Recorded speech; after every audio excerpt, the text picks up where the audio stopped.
अस्सलाम वालेकुम। मैं हूं Nasir from the flighters travel and tour. आज है 1 अगस्त 2026 और आज हम कुछ क्वेश्चनिंग करेंगे और लोगों ने हमसे काफ़ी क्वेश्चनिंग भी की है रिगार्डिंग 1 ईयर मल्टीपल उम्रे के बारे में। उस वीज़े के रिगार्डिंग हम आपसे बात करेंगे और कंप्लीट आपको इसकी डिटेल बताएंगे, क्योंकि हमारे साथ आज मौजूद हैं हमारे सीनियर फ़खर साहब जो कंप्लीट आपको डिटेल बताएंगे। जी फ़खर साहब। जी फर्स्ट ऑफ ऑल अस्सलाम वालेकुम टू एवरीवन और आपके व्यूअर्स को मेरा बहुत बहुत सलाम। असल में सऊदीया का जो सिस्टम है ना उम्रे का और दूसरा वीज़ास का बिल्कुल डिफरेंट और होने जा रहा है। अभी चूंकि हमें जो एक अक्सर मुझसे भी सवाल पूछते हैं, फ़ोन भी आते हैं, लोग पूछते हैं कि 1 ईयर मल्टीपल वीज़ा है क्या, कैसे होगा, क्या करेंगे, किस तरह हमें करना पड़ेगा। उसके बारे में मैं खुद एक स्टूडेंट हूँ, सीख के ही चल रहा हूँ। तो जो मुझे इंफॉर्मेशन मिली है वो मैं आपके साथ शेयर करता हूँ। वो ये है कि जिसका 1 ईयर मल्टीपल वीज़ा इशू होगा उसके लिए चाहिए पासपोर्ट चाहिए और एक फ़ोटोग्राफ चाहिए, दैट्स इट। इसके अलावा और कुछ नहीं चाहिए। उसमें ये होगा कि पूरे एक साल में मासवाए वो दिन जिनमें हज के दिन आते हैं, उनके अलावा वो 365 डेज में कभी भी जो है ना आ जा सकता है सऊदीया में। लाइक कि वो एक 90 दिन का वीज़ा इशू होगा। 90 दिन में अगर वो 20 दिन पहले रह के आ जाता है तो पीछे 70 डेज रह जाएंगे, जो पूरे साल में कभी भी यूज कर सकते हैं। अगले 10 दिन, 15 दिन, 20 दिन जितने भी रहेगा इतने दिन माइनस होते जाएंगे। लेकिन इसके लिए हमें एक चीज की एहतियात करनी होगी। उसमें ये पहले तो कोई मसला नहीं, आप चले जाएं, वीजा लगवाते हैं, जिद्दा मक्का की ट्रांसपोर्ट करवाएं या मदीना एयरपोर्ट से मदीना होटल की ट्रांसपोर्ट करवाएं, आप अपने चले जाएं। बेशक अपनी ट्रांसपोर्ट बुक कीजिए, अपना होटल बुक कीजिए, कोई मसला कोई परेशानी नहीं है इसमें। लेकिन जब सेकंड टाइम जाएंगे उस वक्त आपने ये कोई होशियारी नहीं करनी, कोई ऐसी चीज़ नहीं करनी जो आपके लिए नुकसानदेह होगी। उसमें आपके लिए नुकसान हो सकता है आपका टिकट का ज़ियान भी, और आपके वहाँ भी होटल अकोमोडेशन जो आपने की होगी खुद से उसका ज़ियान। उसके लिए ये है कि नुस्ख आईडी पे आपने जाके अपने होटल बुक करना है और उसमें अपना ट्रांसपोर्ट बुक करनी है। जब आप ये चीज़ें पूरी बुक कर लेंगे, नुस्ख पे आपकी सारी इंफॉर्मेशन उसमें जाएगी।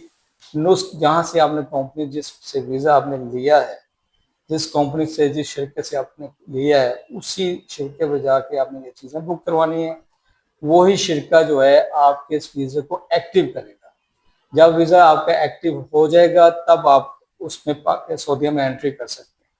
अदरवाइज अगर आप ऐसा नहीं करते, कोई होशियारी चालाकी करते हैं, खुद से चले जाते हैं, तो उसमें वो आप वहाँ से आपका क्योंकि वीज़ा एक्टिव नहीं होगा, वहाँ से आपको डिपोर्ट कर देंगे, आप पाकिस्तान या जो भी कंट्री है वहाँ पे आप वापस चले जाएंगे। ठीक, इस चीज़ का आपने एहतियात करना है। और आगे आने वाले वक्तों में ये चीज़ें, इसका मतलब कुछ चीज़ें काफ़ी चेंज होंगी आपके, काफ़ी चीज़ें उन्होंने करनी है। वो आपके जैसे जैसे इंफॉर्मेशन आती जाएगी हम आपके लोगों के साथ शेयर करते जाएंगे। क्योंकि अभी इन वीज़ों पे वीज़ा इशू हो रहे हैं, अभी इन वीज़ा पे री एंट्री नहीं हुई है।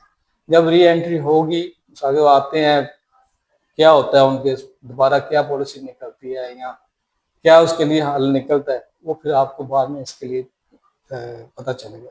उस वक्त तक के लिए हमारे साथ बने रहिए। तो कोई भी क्वेश्चन, कोई भी चीज पूछनी हो जो मैं नहीं बता सका, आप कमेंट्स में जाके वो पूछ सकते हैं, हम आप उसका इसका आंसर देंगे। ठीक है, अपना ख्याल रखिएगा। और बाकी जो चीज़ें आएंगी, एक चीज़ और मैं आपको बताता जाऊँ, क्योंकि आने वाले वक्तों के लिए पूरा सऊदीया के लिए उन्होंने ओपन कर देना है कि जहाँ मर्जी जाए। अभी जो उन्होंने ज़ियारात को हिडन रखा हुआ है, ओपन नहीं किया हुआ, जहाँ जाने की इजाज़त नहीं है, आने वाले वक्तों में उसकी ज़ियारात के लिए भी खोलेंगे।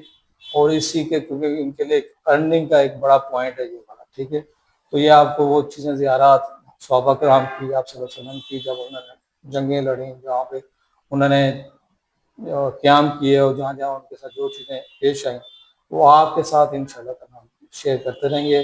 तब तक के लिए इजाज़त दीजिए। अच्छा अल्लाह सर, हाफ़िज़। एक एक क्वेश्चन है वो मैं जी। पूछना ये चाहता हूँ, क्योंकि मोस्टली लोगों ने पूछा भी है मुझसे। वो ये पूछते हैं कि हम साल में कितनी दफा ये उम्रा कर सकते हैं। साल में देखिए, आप जितनी देखिए आपने 90 डेज पूरे करने हैं। एक अच्छा सवाल किया आपने, 90 डेज आपने पूरे करने हैं। अगर मिसाल के तौर पे आप 90 डेज उस वीज़ा पे पूरा कर लेते हैं, इसका मतलब ये नहीं है कि दोबारा आप नहीं जा सकते, वो आपको साल का इंतजार करना पड़ेगा। उसके बाद आप, इसके बाद आपको वीज़ा नया लेना पड़ेगा। आप फिर वीज़ा ले लीजिए, फिर 90 डेज आपके वैलिड हो जाएंगे फ्रॉम डेट ऑफ इशू। ठीक है, नॉट डेट ऑफ ट्रेवल से। डेट ऑफ इशू जब अगला पास वीज़ा की डेट इशू होगी, उससे एक साल तक आप फिर दोबारा जा सकते ठीक हो हैं। गया। जी। Thank you so much sir, आपने काफी डिटेल बताई है। और मजीद मालूमात के लिए हमारे चैनल को सब्सक्राइब करें, फॉलो करें और कमेंट्स करें। Thank you for watching us. Allah Hafiz.